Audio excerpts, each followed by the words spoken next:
J'ai dit hier que l'humilité volontaire n'est pas produite par la vérité qui nous démasque, mais par la charité qui se répand en nous. Car cette humilité relève du cœur, de l'affection, de la volonté. Juge toi-même, ami, si je n'ai pas raison. Et encore, que ton jugement examine également ceci, si c'est à bon droit que j'ai attribué cette humilité au Seigneur lui-même. Il est évident, c'est par charité qu'il s'est anéanti, par charité qu'il s'est rendu inférieur aux anges, par charité qu'il s'est soumis à ses parents, par charité enfin qu'il s'est incliné sous les mains de Jean-Baptiste.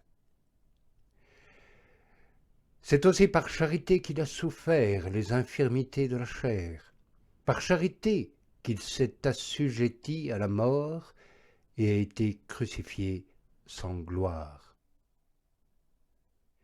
Mais il nous reste encore à juger de ce seul point, et j'eus raison de penser que cette même humilité si brûlante de charité soit désignée par une plante humble et chaude, c'est-à-dire le nard. Si tu me donnes ton assentiment sur tous ces points, et tu me le donneras car tu te rendras à une raison tellement évidente, si de plus tu es déjà humilié en toi-même par cette humilité nécessaire, inspirée à une âme vigilante par la vérité qui scrute les reins et les cœurs, alors ajoute-y la volonté et fais de nécessité vertu, puisqu'il n'y a aucune vertu sans le oui de la volonté. Il en sera ainsi si tu ne veux pas paraître au dehors autre que tu ne te découvres au dedans. Sinon, crains d'être visé par ces paroles que tu lis dans l'Écriture, il a agi avec ruse en sa présence, afin que son iniquité le rende odieux. Il est dit aussi, avoir deux poids est une abomination devant Dieu. Oui, tu te déprécies dans le secret de ton cœur lorsque tu te pèses sur la balance de la vérité, mais au dehors tu simules un autre prix, et tu te vends à nous en déclarant un poids supérieur à celui que tu as appris de la balance. Crains Dieu, et ne commets pas cette action si mauvaise, c'est-à-dire que la volonté exalte celui que la vérité humilie. Car c'est là résister à la vérité. C'est là combattre contre Dieu. Rends-toi plutôt à Dieu et que la volonté soit soumise à la vérité. Non seulement soumise, mais aussi fervente, amoureuse. Mon âme, est-il écrit, ne sera-t-elle pas soumise à Dieu? Mais c'est peu d'être soumis à Dieu si on ne l'est pas aussi à toute créature humaine à cause de Dieu. Et je vais plus loin, sois soumis à tes égaux et à tes inférieurs. C'est ainsi qu'il nous convient d'accomplir toute justice, est-il dit. Toi aussi, va vers celui qui est inférieur, si tu veux être parfait dans la justice.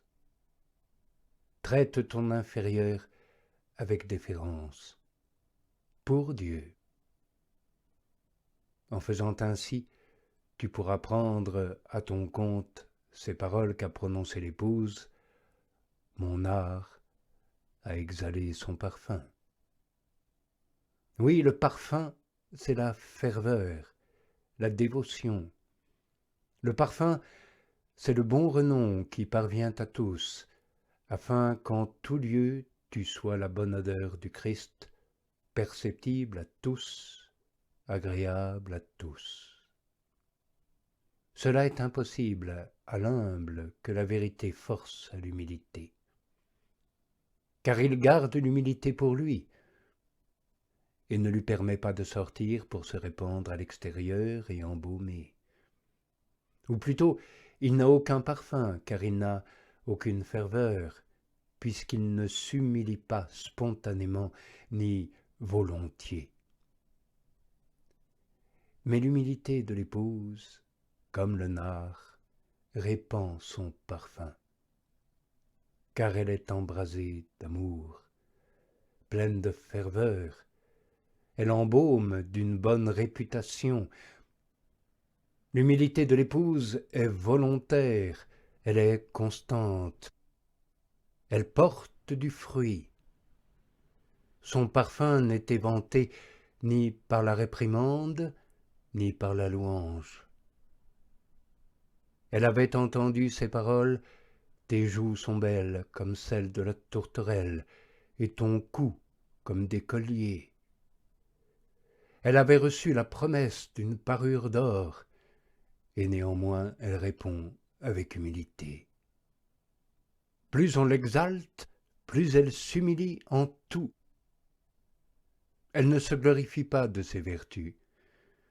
Au milieu des louanges, elle n'oublie pas l'humilité, qu'elle confesse humblement sous le nom de nard, comme si elle disait avec la voix de la Vierge Marie « Je n'ai conscience d'aucun mérite qui puisse me valoir un tel honneur, sinon que Dieu a jeté les yeux sur l'humilité de son esclave. »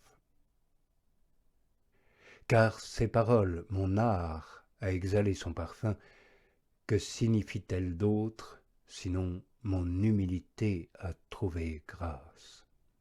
Non pas ma sagesse, ma noblesse, ma beauté, qui ne se trouvaient pas en moi, mais la seule chose que j'avais, l'humilité, a exhalé son parfum, c'est-à-dire le parfum qui lui est ordinaire.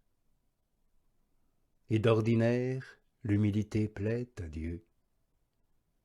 Le Seigneur Très-Haut a coutume de jeter d'ordinaire les yeux sur ce qui est humble. Ainsi, tandis que le roi se reposait sur sa couche, c'est-à-dire dans sa très haute demeure, le parfum de l'humilité est monté jusque-là.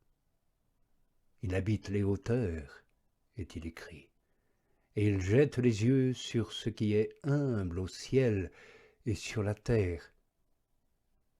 Donc, tandis que le roi se reposait sur sa couche, mon art a exhalé son parfum.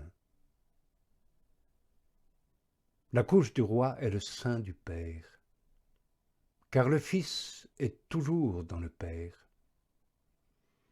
Ne doute pas de la clémence de ce roi qui a pour couche éternelle la demeure de la bonté paternelle. Il mérite que le cri des humbles monte jusqu'à lui, dont le séjour est la source de la pitié. La douceur lui est naturelle, la bonté est sa substance même. Tout ce qui est au Père est à lui. Ainsi la crainte des humbles n'imagine dans sa majesté royale rien qui ne soit paternel. Enfin, à cause de la misère des indigents et du gémissement des pauvres, je vais maintenant me lever, dit le Seigneur. Et l'épouse sait bien tout cela, car elle est très chère à l'époux, et son intime. Elle ne pense donc pas que la pénurie de ses mérites doive l'exclure de la grâce de l'époux, car elle ne met pas sa confiance en ses mérites, qui ne sont pas, mais en l'humilité. Elle l'appelle roi. Effrayée par la réprimande, elle n'ose pas l'appeler encore époux. Elle reconnaît qu'il habite les hauteurs, hauteurs inaccessibles.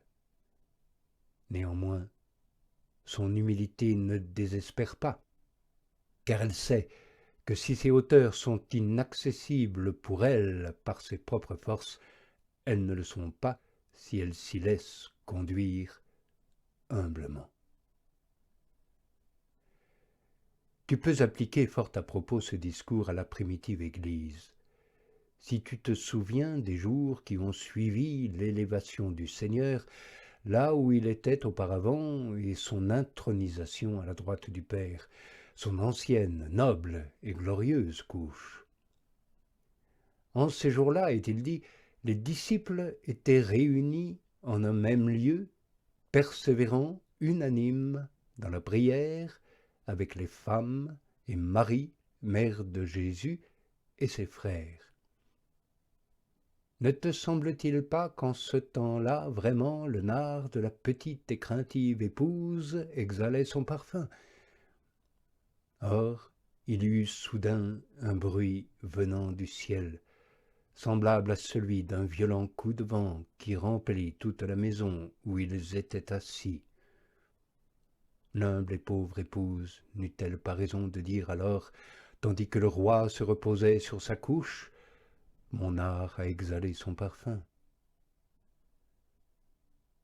Oui, il fut manifeste à tous ceux qui demeuraient en ce lieu combien le parfum de l'humilité qui était monté vers Dieu était agréable et bien reçu, puisqu'il avait obtenu aussitôt en réponse un fruit si abondant et si glorieux.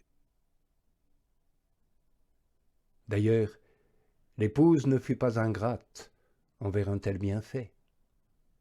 Écoute comment, remplie aussitôt de ferveur, elle se prépare à supporter toutes sortes de maux pour le nom du Seigneur, car elle poursuit « Mon bien-aimé est pour moi un bouquet de myrrhe. Il restera entre mes seins. » Par la myrrhe, elle désigne l'amertume des tribulations qu'elle se déclare prête à subir pour l'amour du bien-aimé. Nous exposerons demain la suite du passage, si du moins l'Esprit Saint, en réponse à vos prières, nous fait comprendre par sa présence les paroles de l'épouse. Lui-même a formulé par son inspiration ces paroles telles qu'elles conviennent, il le sait, aux louanges de celui dont il est l'Esprit, l'époux de l'Église, Jésus, le Christ, notre Seigneur, qui est Dieu béni dans les siècles.